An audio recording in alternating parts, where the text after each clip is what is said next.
Olá, pessoal! Mais uma vez aqui, outro Pediatrando, o programa do Núcleo de Pediatria do Sindicato Médico do Rio Grande do Sul.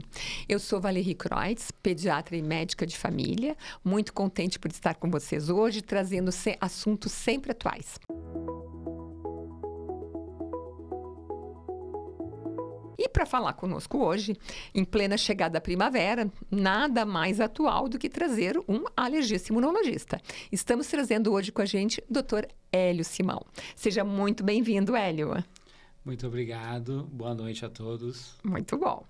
O Dr. Hélio Simão, ele é diretor do Instituto Internacional de Alergias e professor também, né? Então, tem uma baita carreira, é muito conhecido no meio pediátrico, uma pessoa de alta referência, uma pessoa muito qualificada para nos falar sobre esse tema tão relevante, tá? Bom, antes de começarmos, nós queremos destacar um alerta. O Sistema Único de Saúde, o atendimento em alergia com especialista, geralmente acontece apenas em ambiente hospitalar. Isso mostra a importância de ampliar o acesso a esse tipo de cuidado, para que mais famílias tenham acompanhamento especializado de forma preventiva e resolutiva. E no final, eu vou pedir que o Dr. Hélio fale para nós sobre o Instituto de Alergia, tá? Mas vamos falar sobre algumas coisas primeiro. Para começar, vamos definir aí o que é alergia de uma forma simples para os pais, Hélio. Muito bem. É interessante porque a gente precisa entender que é para poder fazer o diagnóstico, né? Ou a próprio familiar identificar quando uma criança está alérgica. Então, a alergia nada mais é do que uma resposta exagerada do organismo frente a uma substância que não é nociva para aquele que não é alérgico. Por exemplo, eu sempre gosto de dar exemplos, né? A alergia é como um sistema de alerta, de alarme numa casa. Então, tem lá o sistema de alarme. Se houver algum invasor, vai acionar aquele alarme. A alergia é isso. É um alarme, mas só que é um alarme falso. Porque, na verdade, por exemplo, um gato passou lá pelo telhado, né? Esse gato não vai fazer a invasão da casa, mas ele vai acionar o sistema. Então, é um alarme que o organismo se defende, mas, na verdade, o que está causando aquela alergia, por exemplo, o pelo do gato, ou o ácaro da poeira doméstica, ou um alimento, na verdade, aquela substância, para uma pessoa que não é alérgica, não vai causar nada. Então, é essa resposta exagerada do organismo frente a um tipo de substância, um alérgeno, que a gente chama, que, na realidade, não vai causar um dano maior, mas naquele paciente que já tem essa predisposição, pode causar. Adorei a tua comparação. Eu uso para os pacientes também a questão emocional. É como se tivesse o sistema imunológico com raiva. Tá com uma raiva exagerada, aí brigou com o marido e daí desconta na mãe, por exemplo, ou o contrário, né? Então, mas muito bom para entenderem uma forma bem simples, né? E por que na infância a gente vê as alergias com mais frequência? Como é que é isso? Bom, na infância, acontece que o sistema imunológico como um todo, ele vai se formando, certo? A gente tem alguns anticorpos que só com 9, 11 anos que o paciente vai ter aqueles níveis do adulto. Então, a criança ela tem um sistema não só de defesa, mas todo o sistema imunológico dela ainda não está completamente formado. Isso faz com que essas reações sejam maiores em crianças. Alguns casos, por exemplo, quando a criança já começa a ter a maturidade do sistema imunológico, pode desaparecer, pode controlar. E outros persistem. Mas é basicamente por isso. Ou seja, não estamos ainda preparados. O nosso sistema imunológico está muito sensível ainda nesse período. E falando sobre essas alergias, quais são as mais frequentes em termos de respiratórias, alimentares, cutâneas, pele, né? Excelente pergunta. Primeiro, porque assim, a gente chama, entre aspas, né, pandemia de alergia. Por que pandemia? Porque tem aumentado os casos e são casos mais persistentes e graves. Isso é um alerta. Porque isso mudou, né? Isso mudou. Nos últimos 10 anos, tem aumentado muito. A Organização Mundial da Saúde, a OMS, acredita que no ano de 2050, metade da população mundial vai ser alérgica, vai ter algum tipo de alergia. Hoje, os estudos mostram que de 30% a 40% da população tem alguma alergia. As mais comuns são as alergias respiratórias. Quem não tem na família, ou algum vizinho, ou algum amigo que espirra, que tem rinite. É verdade. Rinite é muito comum. Às vezes nem sabe que tem, mas passa o dia inteiro com a mãozinha no nariz, né? Em cada 10 crianças, 3 a 4 têm rinite. Isso é muito comum. A asma não é tão frequente quanto a rinite, mas é uma doença alérgica que é bem comum. E que pode ser piorada com uma rinite descontrolada, né? Sim, geralmente ela acompanha, né? A asma, ela acompanha a rinite acompanha a asma. O mais comum é aquele paciente que tem asma ter rinite. Nem todo paciente que tem rinite tem asma, mas elas andam ali juntas, né? Bom, depois as alergias alimentares, que são vários os fatores que interferem, mas a gente tem visto cada vez mais e quadros que exigem um olhar diferente, ou seja, quadros que potencialmente podem ser mais graves. Isso tudo nos leva, então, a pensar em maneiras preventivas, né? E de alerta para os pais, principalmente, né? Saberem identificar e também procurarem essa ajuda do especialista ou mesmo do pediatra no posto, né? Quando nós temos pediatra... Quando ele estiver no posto, né? Porque ele está sendo erradicado, né? Nós temos que aproveitar, porque o pediatra... Ou até exigir ele de volta, né? Nós temos que exigir, porque, na verdade, o pediatra ele deve estar nessa linha de frente. E ele é o principal profissional para identificar quando esses quadros são mais graves e também encaminhar o que podem virar mais grave, né? E é uma baita ferramenta a presença do pediatra no posto para até a gente diminuir essa loucura que está as emergências pediátricas, né? Sim. Essas crianças acompanhadas desde o começo, né? Para não se agravarem os quadros, né? A equipe de saúde, ela não pode funcionar sem o pediatra e ele faz essa interface com o especialista. Como tu falou, aqueles casos de alergia mais leves podem ser conduzidos pelo pediatra. Quando ele achar que é necessário fazer algum exame ou ser acompanhado, porque a complexidade é maior, um caso que precisa do especialista, ele vai nos acionar. Exatamente. E falando sobre isso, então, qual é a relação da predisposição genética, dos fatores ambientais nas causas dessas alergias aí? Bem, eu sempre gosto de explicar, eu sou muito assim didático, porque eu tenho que explicar para alunos, então eu também para os pacientes a gente acaba criando essas comparações, né? Eu gosto de explicar a alergia da seguinte forma. Nós temos um terreno fértil. Então, esse terreno fértil é o que a gente herda. Então, aquele terreno ali foi arado, ele está com adubo. Então, o alérgico é isso. Ele tem um terreno ali pronto para ser cultivado. Quando ele é cultivado, então, vem os fatores que a gente chama epigenética, né? Tudo que é do exterior. Bom, esse terreno fértil, ele pode ficar uma vida inteira sem desencadear. Esse processo alérgico, ele pode não vir aparecer. Mas se tiverem algumas condições, entre elas, então a gente pensando no alérgico, a exposição ao ácaro da poeira, tem carpete, ou, por exemplo, tem pets na casa, gato, cachorro, que são também, né, fatores externos que podem provocar, determinada introdução de alimentos, aleitamento materno, a microbiota intestinal. Então, todos esses fatores podem ser fatores agravantes, então ele vai desenvolver alergia, e pode ser que esse terreno fértil tenha fatores protetores, como aleitamento materno, uma introdução correta de alimentos, uma higienização do ambiente, um estilo de vida mais saudável, provavelmente esse terreno fértil, mesmo tendo essa predisposição genética, ele não vai desenvolver alergia. E eu sempre gosto de comparar, porque eu tenho alguns gêmeos univitelinos. Os dois têm o terreno fértil. Às vezes, um desenvolve e o outro não. Porque o tipo de esporte que um faz, o tipo de vida, né? Um é mais introspectivo, não tem tanta vida social. Aí entra a teoria da higiene também, né? Que a gente sempre fala.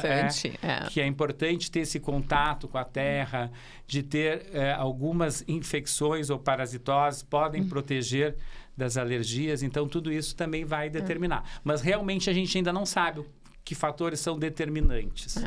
Até para o público entender a teoria da higiene, ela estava no Canadá, começando lá a minha tese, está nos anos 90. Tem um artigo de 95 do Lancet que fala nela, e eles comparavam mães que tinham crianças de mães neuróticas por limpeza e crianças de mães que não estavam nem aí para limpeza, e crianças de mães mais ou menos. E o que se via que as de mais ou menos é as que evoluíam melhor. E aí tá essa teoria toda, né? Que teriam menos problemas, menos alergias, menos doenças. Eu gosto de falar assim para as famílias, né? Para os familiares, cuidadores, que é como se fosse assim, a gente tem os soldados, né? Os linfócitos são as células que nos defendem. Tem vários tipos, né, de populações desses soldadinhos. Mas se eu tiver, por exemplo, eles sem nenhum tipo de função, eles podem provocar alergia. Se eles estiverem lá combatendo aquele resfriado, aquele parasita, eles... né? Claro. Tem uma função. Então, é menos provável que eles tenham alergia. Então, é como tu falou, não pode ser nem um extremo, nem o outro. Que isso é o mais saudável, que essas crianças possam brincar na terra, possam ir para fora, né, para o interior, ter atividades que possam possibilitar que elas coloquem lá as defesas em ação. Porque que foi o que aconteceu na Covid, que a gente deixou as crianças todas muito presas, muito esterilizadas, digamos assim, e depois nós pagamos o preço por isso, né? Isso é um exemplo, assim, perfeito para essa teoria da higiene. Bom, então, em relação a isso, quais são os sinais? Antes de perguntar sobre os sinais, eu gostaria que tu comentasse sobre a questão do ovo. A questão do ovo mudou, né? Quando eu estava na universidade, a introdução do ovo na alimentação, lembra disso? Era só depois de 1 ano de idade, lembra? Certo. E isso mudou. Comenta um pouquinho sobre isso, eu achei interessante para quem está introduzindo na alimentação. A gente agora tem algumas diretrizes, né? O que são as diretrizes? São recomendações para a introdução dos alimentos alergênicos o mais precoce possível. O que seria isso mais precoce? 4 meses, no máximo em 6 meses, porque os estudos mostraram que as crianças que tardavam na introdução desses alimentos alergênicos, que era o que se fazia antigamente, né? Elas tinham mais alergia. E aquelas que se introduzia antes tinham menos. Então, hoje, as academias, as sociedades recomendam a introdução precoce. A não ser o leite de vaca in natura. Que muda que tudo, ainda né? A gente recomenda a introdução após os 2 anos. Aí tinha uma associação com diabetes também, com outras coisas. Aí né? É só em relação ao leite que não tem estudos assim mostrando que seria útil. Eu acho muito interessante. Eu tinha 1 ano de idade e a minha mãe introduziu o ovo. Tem que introduzir o ovo, comer um ovo inteiro. Eu fiz um choque anafilático. A minha sorte é que a gente morava do lado do hospital, fez um choque. A descrição dela, clássica de choque. E eu já tinha 1 ano de idade, né? Isso mudou. Então, a gente procura sempre quando tem estudos mostrando que tem benefício, que tem proteção, a gente recomenda. Ótimo. E aí é o papel do pediatra em ajudar na introdução alimentar, né? Sim. Isso é bem importante. Então, exemplifica para nós que sinais os pais podem observar. É bem interessante assim que a gente possa esclarecer, porque em relação à alergia alimentar, existe muito mito em relação à alergia alimentar. Se a gente fizer uma pesquisa, a gente vai ver que muitas pessoas elas pensam que têm alergia alimentar e mesmo pais que acham que as crianças têm alergia, mas quando a gente vai investigar, não tem. Então, a gente precisa identificar. Em relação à alergia alimentar, tem um sinal importante que é assim, para ser alergia, essa criança sempre vai apresentar reação quando ela se expor àquele alimento ou um derivado daquele alimento. Então, não existe alergia que não se reproduz.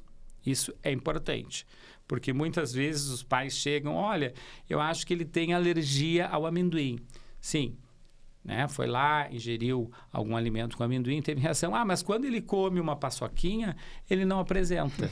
Então, ele pode ter tido uma intolerância, uma indigestão, uma dificuldade, né, para digerir aquele alimento, mas ele não tem alergia. A alergia vai ter envolvimento desses soldadinhos, desse sistema imunológico. E isso a gente tem como verificar através de exames. Em relação à alergia respiratória, é importante a gente observar, assim, o pai e a mãe observar. Bom, ele está sempre com o nariz obstruído, entupido, né? Está sempre com coceira, espirrando. Então, não é um resfriado. Um resfriado, ele tem um ciclo.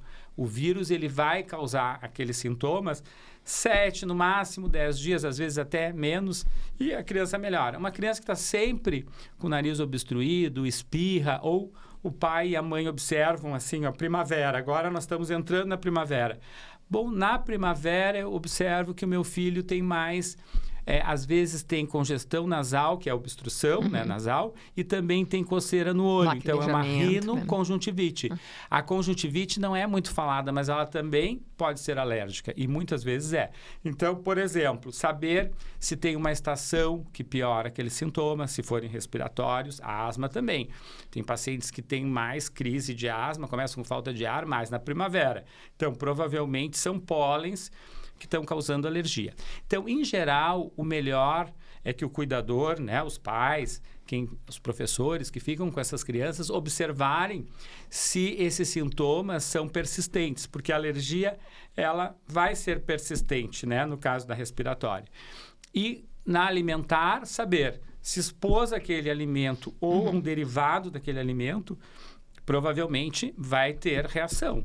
Né? Nós temos uma doença que se chama pseudoalergia, uma falsa alergia. Essa vai depender da quantidade. Né? Exemplo, pacientes que comem uma quantidade maior de morango ou tomate, que o tomate e o morango tem uma substância que é a tiramina e são liberadores de histamina, então aí é outro tipo de alteração, não é uma alergia. Por isso que a gente chama falsa alergia, pseudoalergia. Esses casos são menos graves. O paciente não vai ter um quadro grave. Mas a alergia alimentar pode ser grave. E aí a gente precisa ter outro olhar, tanto do profissional quanto da família. E eu acho que, eu não sei o que tu achas, mas a questão do diário alimentar para as pessoas é importante, o diário da alergia, melhor dizendo, né? Eles começarem a notar se eles desconfiam. Porque o que a gente vê muito é a questão da retirada, né? Simplesmente, empiricamente, um clínico vai lá e retira tudo e a criança chega no consultório, às vezes até desnutrida. Sim. E esse não seria o manejo correto, né, Hélio? Em relação à alergia alimentar, é bem importante que a gente faça esse inquérito, esse recordatório alimentar. Eu sempre peço para que os pais façam, né? Porque isso nos ajuda muito. Porque daí, quando tem a reação, a gente vê imediatamente na refeição anterior se teve algum alimento alergênico. É importante também lembrar que 90% das alergias alimentares são causadas por 8 alimentos, que é o leite, o ovo, trigo, soja, peixe, frutos do mar, castanha e amendoim. Aí estão 90% das causas de alergia alimentar. Então, a gente já vai ver, tem algum desses alimentos na refeição anterior, a reação, né? Porque às vezes é uma reação na pele, uma urticária ou um quadro associado de urticária com falta de ar, que aí já é um quadro mais grave, que a gente chama anafilaxia. E assim a gente vai tendo um diagnóstico correto. Porque, como tu falou, tem muitos pacientes rotulados como alérgicos. Eu tenho uma paciente que chegou no consultório com a mãe dela, ela estava com uma restrição de 17 alimentos. Ou seja, ela tinha dor. A mãe me disse, doutor, ela tem dor na barriga abdominal. Ela não consegue comer.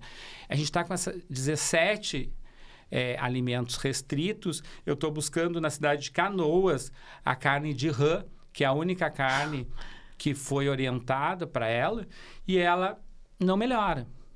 Em um mês, eu introduzi 16 dos 17 alimentos com exames, com uma boa de uma história clínica, e só deixei um alimento que realmente ela tinha uma alergia. E depois, no ano seguinte, ainda pude introduzir. Ou seja, eu mudei a qualidade de vida dela e a mãe me disse, doutor... Mudou o futuro dela, né? Do futuro também. Mas a mãe me disse, doutor, a dor dela era de fome. Essa dor abdominal dela era de fome. E o sofrimento nosso foi durante meses. Então, como tu falaste, às vezes retiram os alimentos sem necessidade, fazem diagnósticos, porque as pessoas também têm alguns casos assim anedóticos, mas tem muitas pessoas que chegam no consultório quando a gente diz, olha, não tem alergia, às vezes a pessoa fica triste. Eu digo, não, mas fique feliz, porque parece que é moda. Todo mundo quer ter intolerância ao glúten, intolerância à lactose. Não é assim. A gente precisa método e precisa, desde o pediatra lá no posto, estar capacitado, e a maioria dos pediatras estão, para identificar quando tem risco maior e fazer essa troca com o especialista para que esses pacientes tenham um bom manejo. Claro, o que existe muito é má alimentação, né? A alimentação errada, ou pouca fibra, ou etc. Hábitos intestinais errados, né? Então, tem outras coisas aí, né? Sim. Em relação à alimentação, falando sobre isso, a alimentação de criança industrializada, artificial, que a gente tem visto muito, né? Coisas prontas, os pais não têm tempo mais de cozinhar. Qual é a relação com a alergia? Pode ter relação? Bem interessante a tua pergunta, porque assim, quando tu pergunta, né, alergia, quais são as causas, por que está aumentando, por que a gente fala em pandemia, um dos fatores é a questão dos alimentos multiprocessados, né, ou ultraprocessados.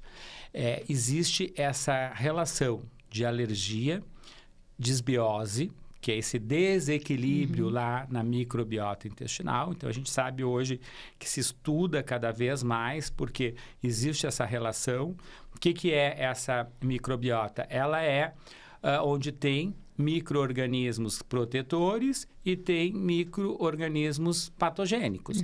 E por determinados, né, fatores, um deles, por exemplo, o uso indiscriminado, né, o uso exagerado de antibióticos, uma alimentação inadequada, fazem crescer essas, né, bactérias. A maioria são bactérias chamadas patogênicas. E isso vai levando a várias doenças, né? E tudo isso tem muito a ver com a alimentação. Quanto mais in natura for o alimento, quanto menos processado, mais nós estaremos alimentando aquelas bactérias, aqueles micro-organismos que nos protegem, né? De uma maneira geral, é isso. Então, nós não temos ainda, assim, fatores determinantes, mas a gente sabe que são vários fatores. E um deles é a alimentação. Muito importante esse recado, doutor Hélio, pessoal. Muito importante. Cuidado com a alimentação das crianças. Não podemos ter preguiça, temos que colocar elas a trabalhar junto, né? Para termos as bactérias do bem, como a gente diz, né? Para ajudar bastante também, entre outras coisas, além de alergia, questão de câncer, de outras coisas todas, né? Como tu falaste sobre a questão da intolerância, né? Cada vez mais a gente vê essa questão da intolerância, as pessoas confundem direto intolerância com alergia, né? Como é que elas vão diferenciar especificamente do leite e do glúten? E uma coisa também que me preocupa, o excesso de diagnóstico de alergia ao ovo sem ter, fazendo com que as crianças às vezes nem se vacinem, com medo de vacinas, né? Então, pudesse comentar sobre isso. Primeiro, em relação à diferença de intolerância, né, de alergia. Então, em relação ao leite, nós sabemos que a alergia seria as proteínas do leite. Nós temos em torno de 24 proteínas no leite. Todas elas podem causar alergia. E aí nós temos exames específicos para detectar essas alergias. A intolerância é uma alteração no mecanismo não imunológico, ou seja, um mecanismo de digestão. Falta de uma enzima. Que é bem comum até, né? É bem comum. Geralmente, assim, a intolerância à lactose, nós estamos falando do leite, ela geralmente é transitória. Não é comum uma intolerância a, né, no caso, a lactose, uma falta da lactase genética. Existe, mas esses são casos bem mais raros. No início, né, na infância e na idade já na terceira, quarta idade, tu começa a produzir menos dessa enzima. No início, porque tu ainda está, né, tendo a produção gradual e no final, né, nessas idades já mais avançadas, tu produz menos. Aí tu tem uma intolerância que geralmente é parcial. Sim. Mas isso em relação ao açúcar. Isso é uma confusão muito grande. A lactose é um açúcar, não é uma proteína, né? O pessoal lembra disso. E também é importante, assim, o quadro clínico. A intolerância à lactose vai dar um quadro principalmente gastrointestinal. O paciente vai ter diarreia, vai ter uma distensão abdominal, né? Gases e tal, está relacionado principalmente com o sistema gastrointestinal. Já a alergia pode ter sintoma gastrointestinal, mas geralmente vai ter lesões na pele, que é o mais comum, a urticária, que são essas lesões que mudam de lugar e coçam muito, e também quadro respiratório, que na intolerância ao açúcar não vai ter. Então, é importante, assim, que os familiares já tenham essa ideia, né? O que é uma intolerância, o que é uma alergia. Dentro das alergias vai ter outros tipos, né? Não é só um tipo de alergia. Algumas a gente determina com exames, outras a gente precisa fazer um teste que a gente provoca, né? Um teste de provocação. Gosto muito porque é onde a gente faz o diagnóstico de certeza. Sim. Naqueles casos que está indicado. Sim. E às vezes precisa de acompanhamento também, claro. né? E aí o paciente não pode ficar bravo com o médico, que às vezes demora um tempo, né? Isso mesmo. Falando em exames agora, ao mesmo tempo existe uma preocupação que está se pedindo exames em qualquer lugar, de qualquer maneira, por qualquer médico. E aí vindo com... Principalmente alguém que é um pouco mais alérgico pode vir com muitas coisas positivas. No caso da IgE, que é né? O que tu diz a isso? Assim, é maior do que só exames, né? Nós precisamos de uma avaliação melhor? É excelente a tua pergunta, porque inclusive as sociedades, tanto a Sociedade de Alergia e Imunologia aqui no Brasil, como sociedades internacionais, elas chamam atenção para testes que não têm evidência científica. São testes que não foram comprovados, que podem auxiliar no diagnóstico e no acompanhamento do paciente. Geralmente, aqui no Brasil tem muitos desses testes, principalmente de IgG, e eles não trazem nenhuma informação, eles são de alto custo e muitas vezes restringem alimentos que, na verdade, o paciente não tem aquela alergia.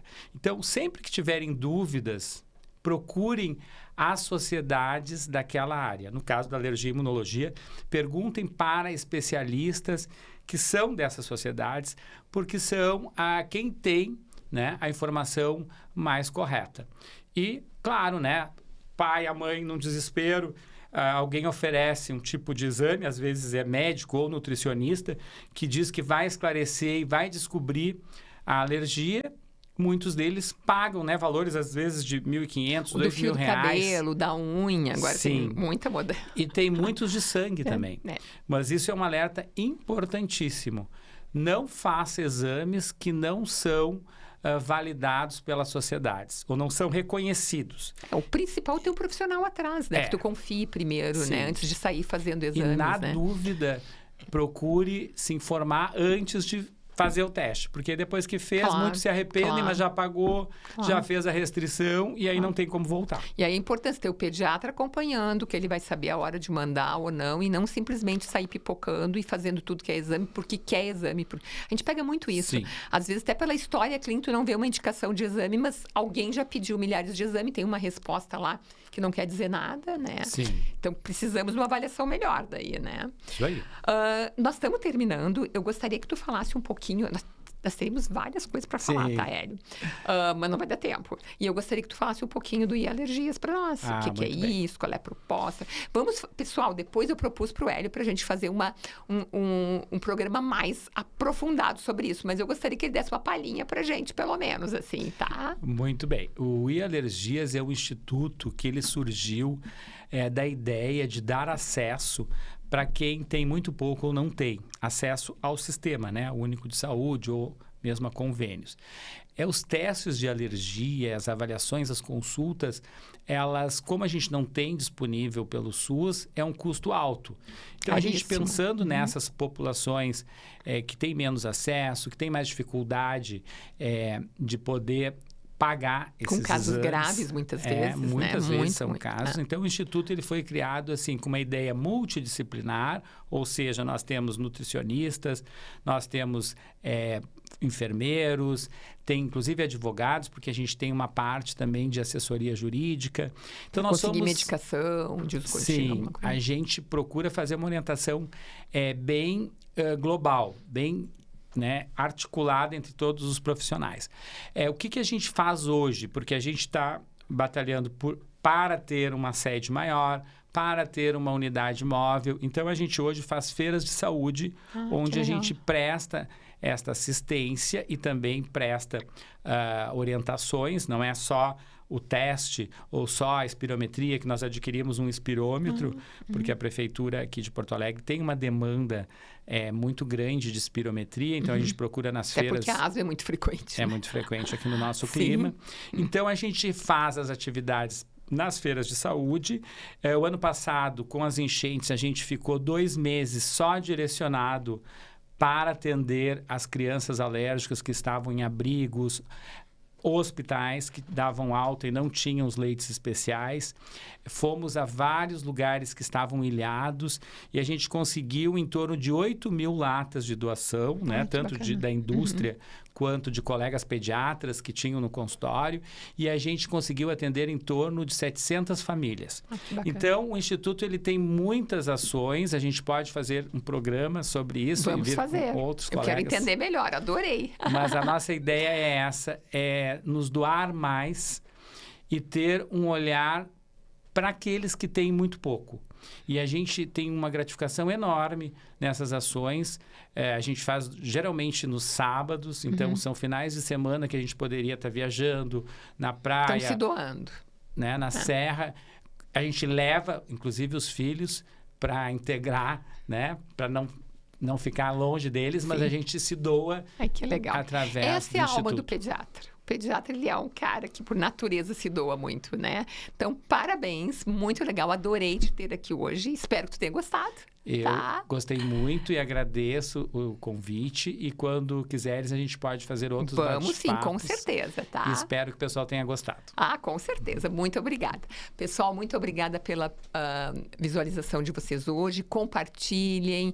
Curtam, para a gente produzir mais. É conteúdo de boa qualidade. Eu estou aqui no lugar de vocês, fazendo as perguntas que eu acho que vocês gostariam de saber e com pessoas brilhantes. Muito obrigada e que venha logo o próximo, né?